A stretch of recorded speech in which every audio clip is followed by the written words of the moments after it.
قرآن مجید کے 2 رکوع 4 رکوع آدھا پارہ اگر کسی زندگی میں روزانہ کی بنیاد پہ نہیں ہے تو اس کی زندگی کا نور اس سے روٹ گیا ہے۔ گر تو می خواہی مسلمان زیستن نیست ممکن جز بقرآن زیستن، اگر تو مسلمان بن کے جینا چاہتا ہے تو قرآن کے بغیر ایک لمحہ بھی نہیں جی سکتا۔ تو قرآن کو اپنی زندگی میں اس طرح داخل کر لیجئے گا کہ اٹھتے بیٹھتے چلتے پھرتے تمہارے ساتھ قرآن کی تعلیمات جڑی ہوں، کوئی دن قرآن مجید کی تلاوت سے خالی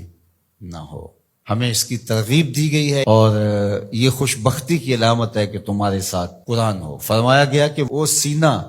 ایک قبرستان کی طرح ہے جس میں قرآن نہیں ہے۔ تو ایک تو قرآن مجید کی کچھ صورتوں کو باقاعدہ یاد کر کے اپنے سینوں میں نقش کرنا چاہیے، جس طرح سورۃ الملک ہے، قرآن مجید کی دوسری صورتیں اگر اس کے علاوہ بھی آخری پارہ جو ہے اگر سب یاد ہو جائے تو کم از کم آدھا پارہ آخری یاد کر لیں۔ سورہ الواقعہ ہے، سورہ یاسین قلب القرآن کہا گیا ہے، ایک مرتبہ سورہ یاسین پڑھنے سے 10 مرتبہ قرآن پڑھنے کا ثواب ملتا ہے، اور جو شخص اپنے دن کا آغاز سورہ یاسین سے کرتا ہے